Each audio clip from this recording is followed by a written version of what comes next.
lo primero que uno se pregunta es si no lo puede hacer la justicia esto de correr el feriado y necesariamente tiene que pasar por un decreto o por una ley. ¿Qué tal, Marina? ¿Cómo estás? Buen Buen día, gracias por venir. No, por favor. No, este es un tema... A ver, lo de los feriados es un tema legislativo. Está previsto, todos los feriados están previstos en una ley. No es que cada vez que estamos llegando a un feriado se decide cuándo es. Eso ya está todo previsto en la ley. De modo que es al Congreso al que le correspondería modificar este feriado.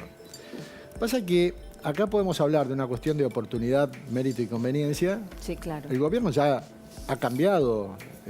Se han puesto feriados. Cuando vino la selección de Qatar se estableció un feriado. Sí, por decreto claro. de necesidad y urgencia. Sí, bueno, Cristina en 2015. Cristina Fernández hizo lo mismo.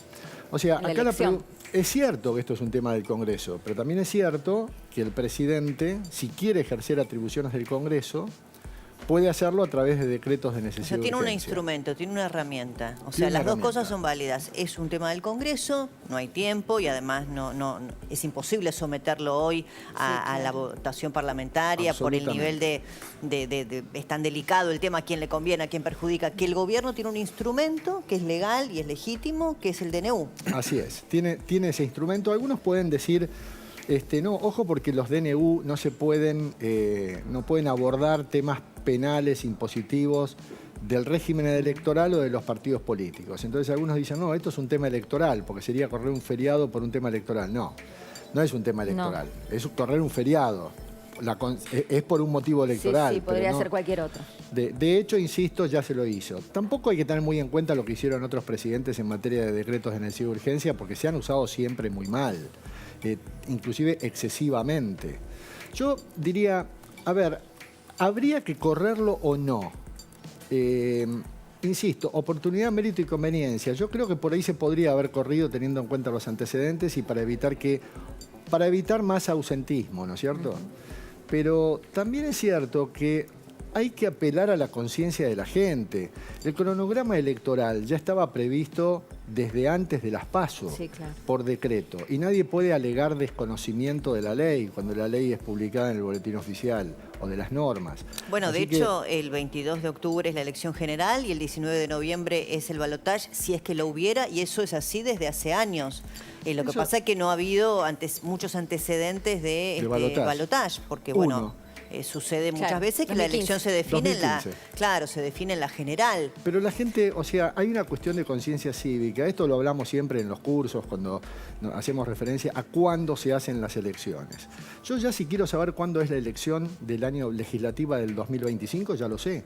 Es el cuarto domingo de octubre. Si yo quiero saber cuándo son las PASO del 2025, ya lo sé. Es el segundo domingo de agosto. ¿Hubo alguna excepcionalidad durante la pandemia? Que en la elección de medio término hubo una modificación durante la pandemia. Fue en el 2020. Sí, en el 2020. Pero la elección del 2021. En la de medio término. En la del 2021 no me acuerdo si hubo. Sí, hubo una modificación. Lo que sí te puedo decir... Para que no cayera en un invierno tan crudo, me parece. Hubo No, una modificación. Eso fue en la gripe A, en el año 2009. Néstor Kirchner adelantó las elecciones legislativas y las llevó a junio en aquel momento. No eran presidenciales. Entonces, las elecciones presidenciales... Creo que en la pandemia algo también también no pasó. me acuerdo, Creo que sinceramente. sí. Pero de cualquier manera es un instrumento, el DNU, que los presidentes usan.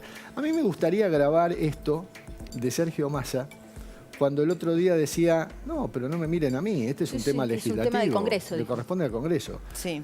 Grabémoslo. Sí. Porque vamos a ver si después... Ese ejemplo de republicanismo. Claro, Bueno, lo que pasa es exactamente. que es obvio que el que gobierne, ¿no? Uno apela a que otras fuerzas políticas sean más republicanas, pero no lo sabemos, yo no sospecho de todos. El que gobierna usa este instrumento en favor o en contra, de acuerdo a la conveniencia. De hecho, las elecciones de medio término, que muchas veces se quieren eliminar, que la excusa es, y bien válida por otra parte, el enorme costo que tienen. Depende de quién esté en el gobierno y cuál sea su conveniencia, el tema se pone sobre la mesa o no. Obviamente que hay conveniencias político-partidarias. Lo que pasa es que en este caso está claro que si vos tenés la posibilidad de, en una elección que además no es muy atractiva, porque hay gente que no encuentra a ninguno de los dos candidatos que esté entre sus preferencias, y le pones un fin de semana largo y lo dejás y dices, bueno, me voy afuera o ya tenía algo previsto, no es obligatorio. O sea, el feriado no te obliga a irte. Podés No, apelar claro, a por un supuesto. sentido cívico Sí. y decir quedate y votá. Pero sabemos que el gobierno lo usa. Tengamos en cuenta que a la gente no le asusta demasiado el sistema de sanciones. No, Que son inexistentes. No, O sea, no tenemos existe. una multa de 50 a 500 pesos para aquel que no vota y además de esa multa una inhabilitación de 3 años para ocupar cargos públicos y si no paga la multa una inhabilitación de 1 año para hacer trámites. Trámites puede ser en registros públicos como, no sé, renovar un pasaporte, un registro de conducir. Hay un registro de infractores al deber de votar en el que uno queda incorporado si es que no vota, pero la verdad es que eso no asusta demasiado porque con pagar una multa de 50 pesos Sí, prácticamente claro, uno queda no hay liberado de toda... antecedente en la Sí. historia democrática. Ahora, lo que uno piensa es, por un lado, el doble discurso, ¿no? Porque después los políticos, bueno, en este caso el gobierno, se rasgan las vestiduras con el nivel de participación y todo esto. Y por otro lado, pienso en un tema, lo voy a poner en un extremo, pero hasta de igualdad ante la ley. El hecho de que haya un candidato que tenga los resortes del Estado para acomodar o para, digamos, explotar al máximo el proceso electoral a su favor, la verdad es que habla de una democracia de muy baja intensidad. Pone claro, desnivela. Desnivela. Del mismo modo que el gobernante tiene que soportar hacer campaña con los riesgos de una gestión que, por cierto, en este caso es espantosa, porque estamos hablando de un ministro candidato que tiene una inflación del 140% y, sin embargo, tiene la posibilidad de ganar. Sí, y tiene la posibilidad de emitir 3 billones de pesos para hacer campaña para sí. Bueno, por otro lado, por otro lado también utiliza recursos, el famoso Plan Platita y tantos otros recursos que con el tema de que se usan para la gestión, evidentemente tiran agua Lo para que su pasa propio ahora, molino. Félix, como constitucionalista, es cierto, en la Argentina ya partimos de un problema de base, hay que discutirlo, no en años electorales, No, claramente, que es que la elección la maneja el Ejecutivo. Claro. Entonces, a ver, hoy Ahí es ya- Massa, y mañana será otro partido político. ¿La elección la maneja el Ejecutivo?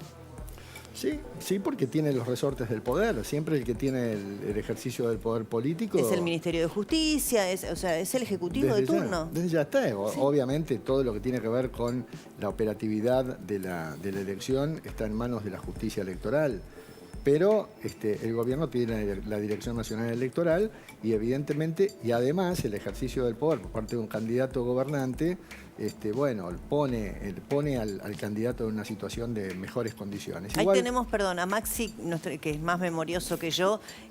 ¿Cómo fue la elección en la pandemia, la de medio término del 21, Maxi? ¿Se había movido? Sí, la memoria, quiero ¿Cómo? decir, es Google. Ustedes lo tenían No, bien bueno, el dato. yo no, me acordé. no tenía el Google a mano, pero tenía Está mi bien. memoria nada más, que no es tan efectiva. Sí. Se había corrido efectivamente 5 semanas. Se Sí. pasó justamente de fines de junio, principio de agosto, a los meses de septiembre y Claro. de noviembre, y tenía que ver obviamente con evitar el frío y las consecuencias de la pandemia. Se había recortado también la cantidad de mesas juntas que se podían llegar a poner en cada escuela, tratando de, insisto, bajar la cantidad de gente por espacio. Esto obviamente todo con lo que tenía que ver con la pandemia. En aquel momento, proyecto oficial se mandó a la Cámara de Diputados, pasó por diputados y fue diputados el que aprobó con mayoría, tanto en diputados como en senadores, justamente la modificación, cosa que también se está planteando ahora, ¿no? Porque hay un proyecto presentado en el día de ayer, ¿no? Digo, por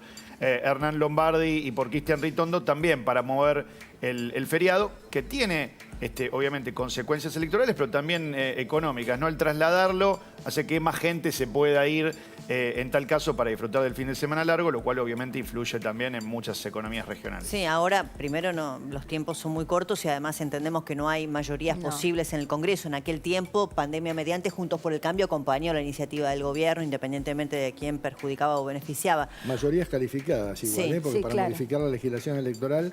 Pues una ley electoral, claro. Sí, exactamente. Ahora, Félix, ¿no hay ningún otro instrumento entonces? ¿Es el DNU del gobierno, que está claro que no quiere, porque entiende que no le conviene electoralmente, hacer uso de una herramienta que sería mostrar cuánta vocación democrática republicana tienen? No lo van a hacer.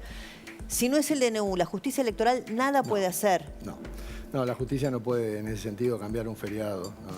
No estaría dentro de sus atribuciones.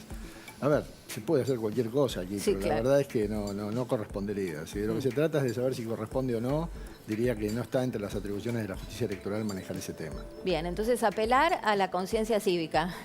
A la conciencia cívica de la gente, exactamente. A involucrarse en el proceso electoral que define escasa. Nuestros próximos 4 años. Totalmente. Aunque sea feriado, sí. Nadie te obliga a irte. Claro. Podés votar igual y de Claro. hecho debes ir a votar. Claro. No, claro. es que, por ejemplo, si alguien quisiera justificar, supongamos en un feriado largo ante la justicia, nos olvidemos que quien no vota después tiene 60 días Sí. para presentarse ante la justicia electoral y justificar.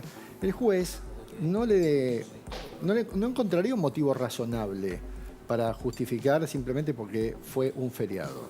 Ahí, insisto, hay una cuestión, primero de que la ley se presume conocida, que quien contrató un viaje ya sabía que lo estaba haciendo en un momento de en un calendario momento electoral.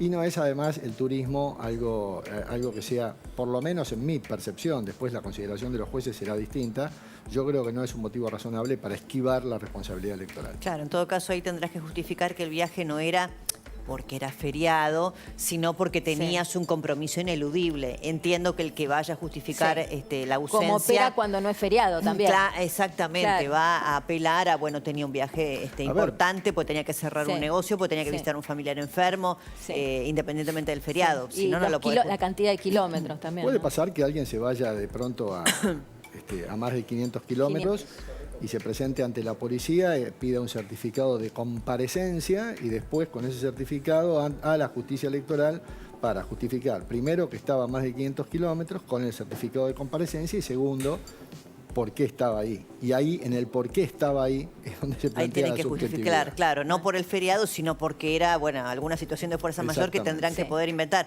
Ahora, el que se fue, el que tiene la casa de fin de semana o tiene el country, no tiene ninguna justificación. Sí, pero obviamente, estamos ante una, es lo que decía Marina recién, estamos ante una instancia electoral de relevancia y sobre todo presidencial que pone en juego 4 años y 8 probablemente del destino de la Argentina. Claro. Me parece que es conciencia cívica, este es un tema que en la Argentina es una materia muy pendiente. Totalmente, hay que involucrarse, porque se trata de nuestro futuro, inmediato. Todo esto también tiene que ver con la discusión acerca del voto en blanco. Sí, claro, claro.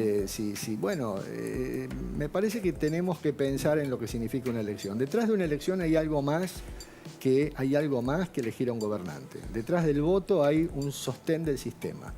Y esto es lo que hace que la gente tenga que tener conciencia acerca de lo que significa votar, como si fuera una fiesta cívica, ¿no? Sí, Alfonsín, respecto del preámbulo, decía que era un rezo laico. Bueno, el voto no es un simple acto electoral, es una fiesta cívica. Se vota, se elige un candidato y cada uno aporta lo suyo para que la democracia representativa, las instituciones y la misma Constitución se mantengan activadas. No es poca cosa. No es poca cosa. Gracias, Félix, por haber venido. A ustedes, Un placer gracias. escuchar. Gracias. Bueno, vamos a...